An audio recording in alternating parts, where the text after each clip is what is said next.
Dissent, the fear, the gift, and the liberation. Why the mind resists, the world evolves, and the soul expands. Introduction. The double edge of dissent.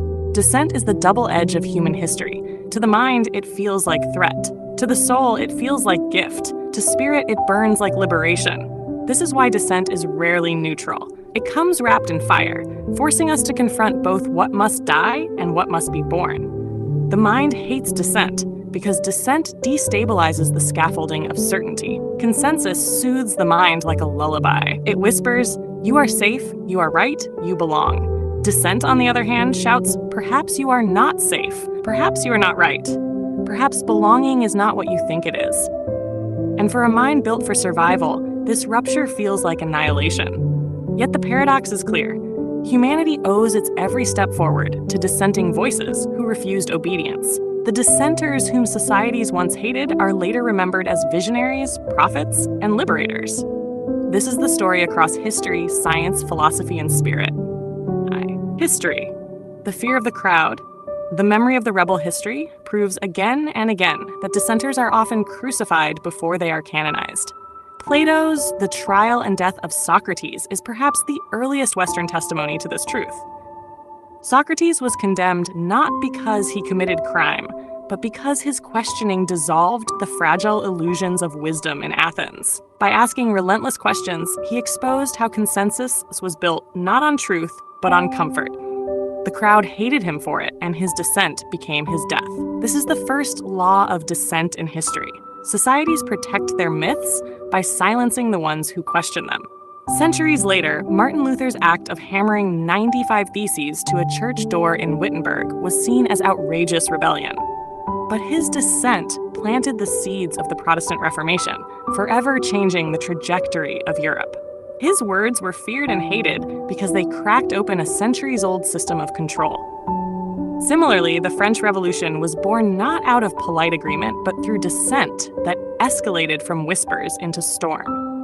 People starved while kings feasted, and the cry for justice rose until it became unstoppable. Revolutions are always born in dissent, never in agreement. Howard Zinn, in A People's History of the United States, amplifies the dissenters who were systematically silenced in the American story. He lifts the voices of workers, slaves, women, and rebels who dared to contradict the dominant narrative of freedom while living under chains. These voices were labeled dangerous agitators at the time, yet without them, America would never have expanded its definition of liberty. The historical record reveals the same pattern. Dissenters are feared when alive, sanctified when dead. Why? Because dissent exposes illusions of power. Agreement cements the empire. Dissent cracks it open. The mind of history trembles at dissent, but the soul of history grows because of it. 2. Science, the gift of the challenger.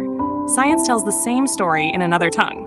Every breakthrough in knowledge came first as heresy. Galileo, looking through his telescope, revealed a heliocentric cosmos that upended centuries of church-sanctioned belief. His dissent was not hated because it lacked evidence. It was hated because it undermined authority. The Earth still orbited the sun, regardless of the Inquisition's verdict. Stephen Jay Gould, in The Structure of Evolutionary Theory, reminds us that nature itself evolves not gradually but through ruptures, punctuated equilibrium, sudden leaps where the old gives way to the new. His insight mirrors the very nature of dissent. Stability is shattered so that life can evolve. Thomas Kuhn, in The Structure of Scientific Revolutions, takes this further.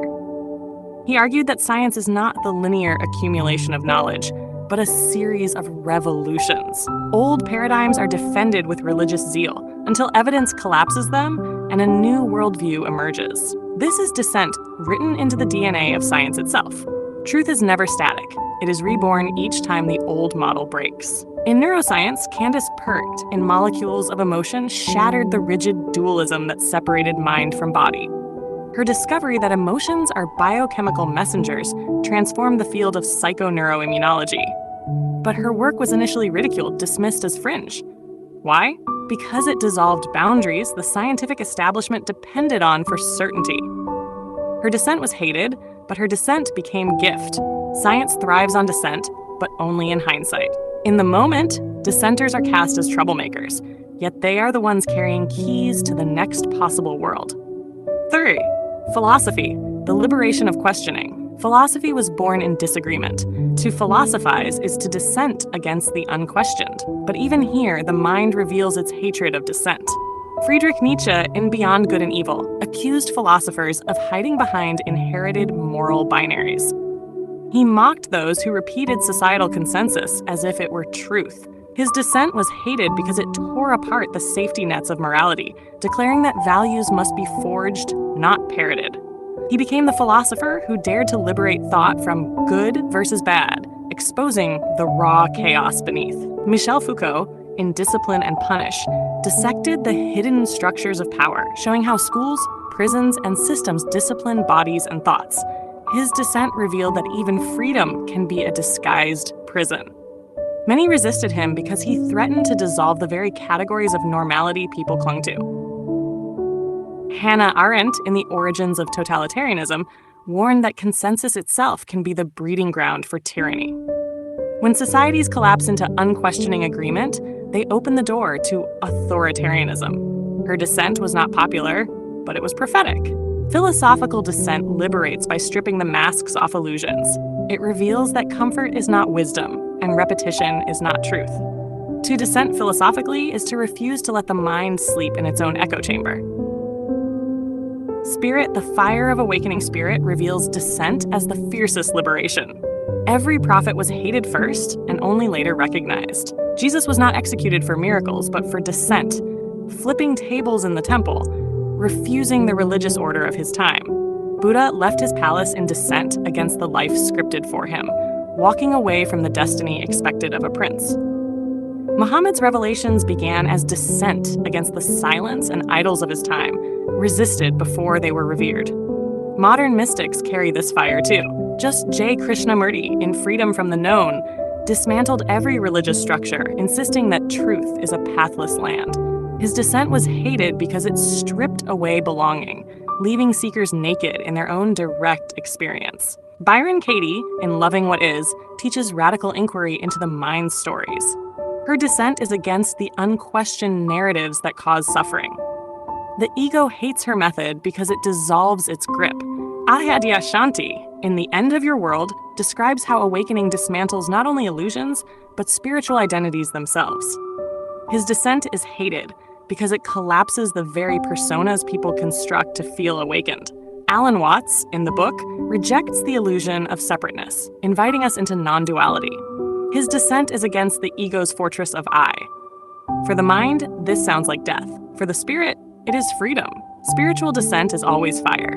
It burns away false gods, false selves, and false securities. What the mind calls death, spirit calls birth. Conclusion: the crack that holds the light dissent is always fear, gift, and liberation braided together. It is fear because the mind trembles at losing certainty. It is gift because it opens worlds science and society could never imagine.